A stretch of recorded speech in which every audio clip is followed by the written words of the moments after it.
Welcome to Project You 7.0. This is the version of you that is totally together when it comes to all aspects of your life.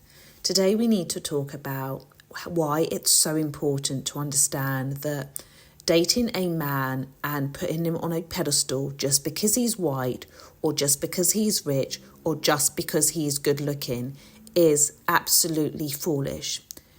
7.0 version of you understands that hypergamy is important.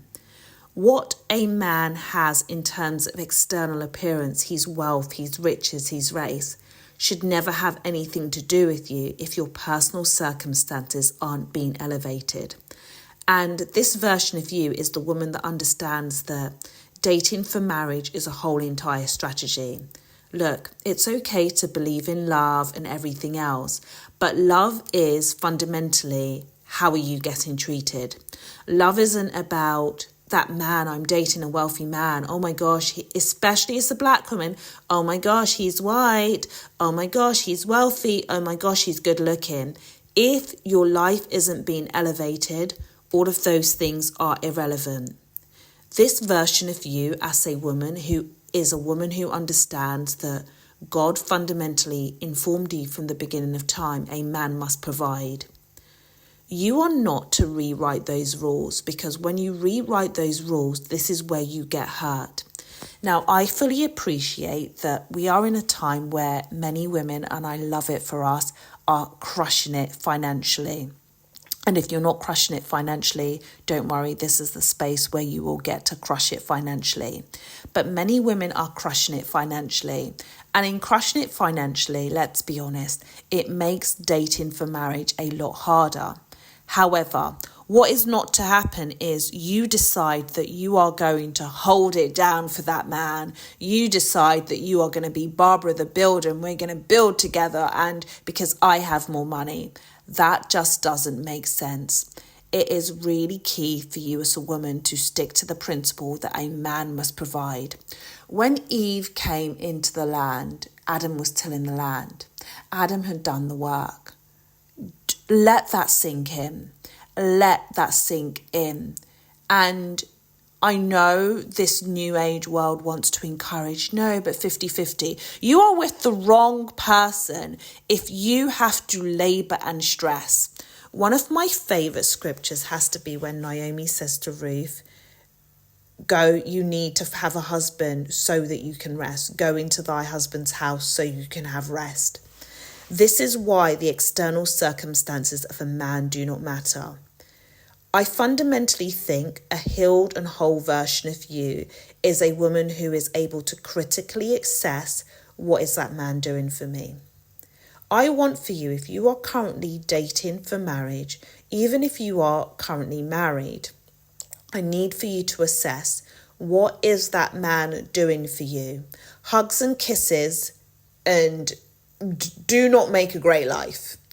I need for you to be honest with yourself. And when I mean doing for you, I'm talking about the whole aspect.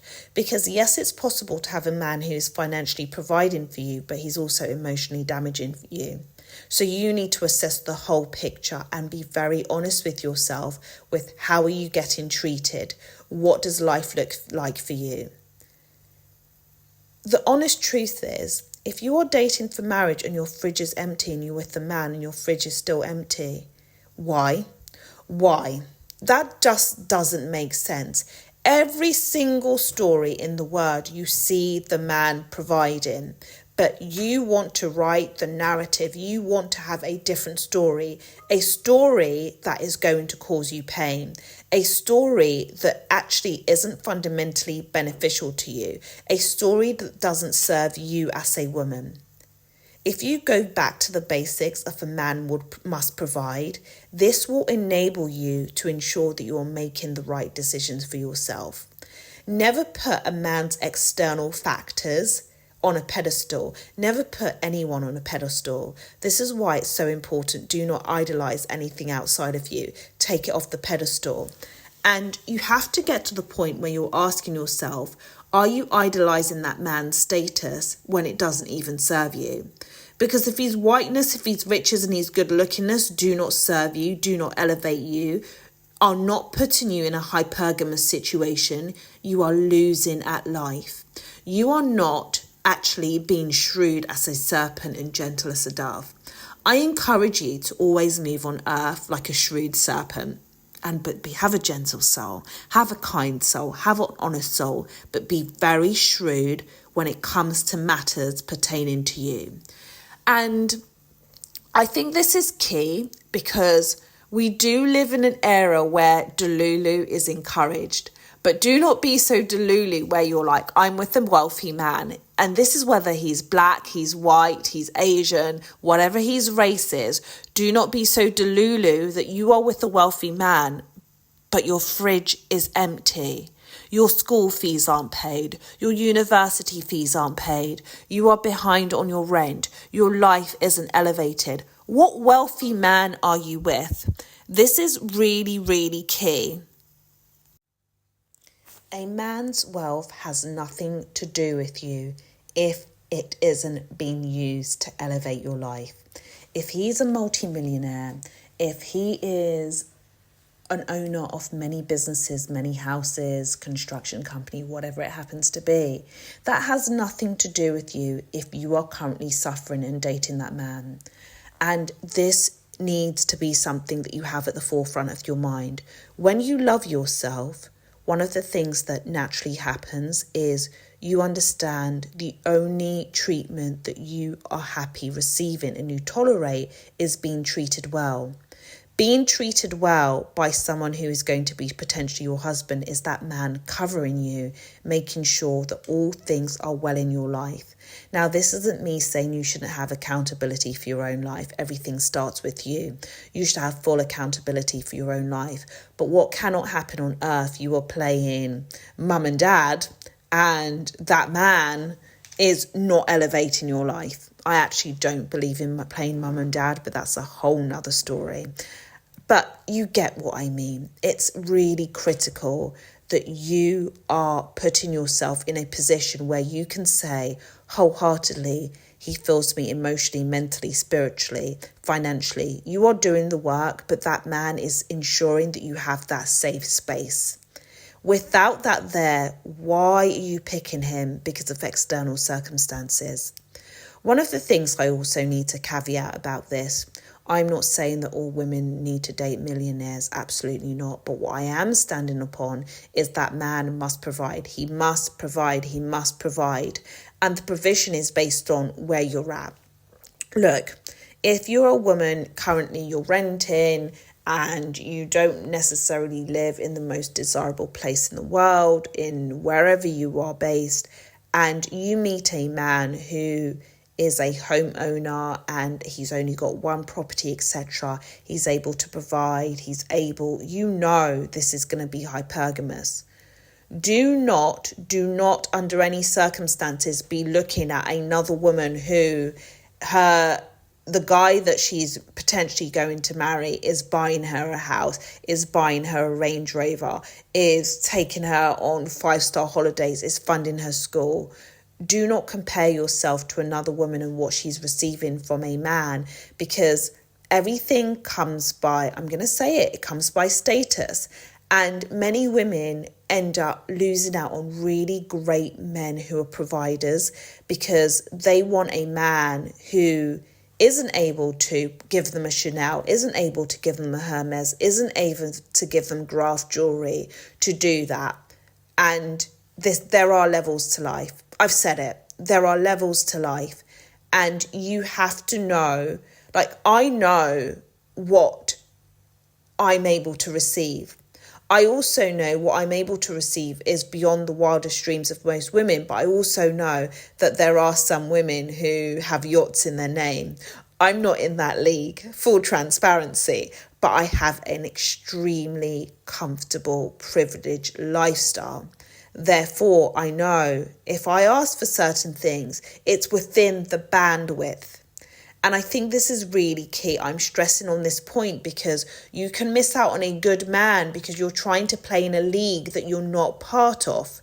I firmly believe I have seen women who have, I have the privilege of knowing a vast spectrum of women. I have seen women who have literally elevated their lives, and it is now like they are living in the palace. They have a fabulous home and they don't necessarily need to work. This is all across the globe, But there are some women that wouldn't be enough. The reason I'm given these comparisons is the only comparison that actually needs to happen is you versus you. You need to know what a man is providing for you. And I am going to say this, there has to be an element of be realistic. You having a guy name a yacht in your name when you are currently living in a shanty town, there's nothing wrong with a shanty town, in the middle of a village, is not going to be you with a yacht in your name. But there is going to be a man from the city, who is going to be able to provide for you and make life easier. You set up a small business, going to make your life easier. But you're holding out for Mr. Hermes, but you are not in the proximity of Mr. Hermes. Slight diversion, but I think it's so important to understand this, because that man elevating and hypergamy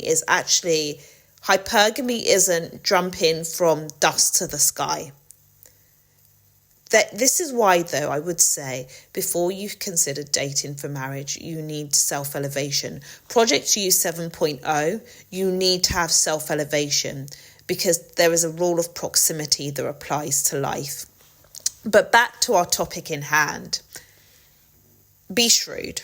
Be very, very shrewd. Have a clear understanding of what am I gaining from this relationship? How does it benefit me? And you're able to do this more and more when you put yourself in the center. I firmly believe when God is in the center, it means that you are in the center. And if God is in the center and you in the center, there is no way on this earth you are going to accept someone treating you less than. There is no way on this earth you are going to be okay with the bare minimum treatment. Your element of the bare minimum treatment changes the more you give to yourself. Let me put this to you.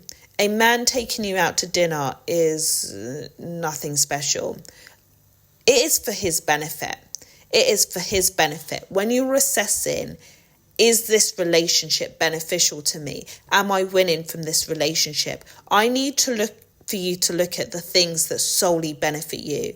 Because as my mother says, when a man takes you out to dinner, it's for his own benefit only. He's going to be peacocking, showing you off, everything else. And food is not it. This is why you also need to make sure your money is all the way together, because your standards change when you have your own money. But the whole purpose of our conversation today, darlings, is to understand nobody on external factors, on race, on the money in their bank account, on their good looks. Like good looks, you can't even use good looks to pay those bills. It's not possible. Good looks do not pay bills. Good looks do not pay bills. So, and this is not me saying, yes, be physically attracted to him, but his good looks, they do not buy you homes. They do not pay your children's school fees. They do not ensure that you are well fed and watered. So really think wisely. And this is important, as I've said, because the man that you marry changes the whole trajectory of your life and generations. When we think about generational wealth and generational poverty, guess what? You are contributing to that right now. You are contributing to that right now, and you're contributing to that by the choice you make to who you marry. This is the most important decision after you saying to yourself, I'm going to serve God wholeheartedly. This is the most important decision you are ever going to make. Do not fumble. Play a good game of chess, not checkers, and be very, very strict with yourself.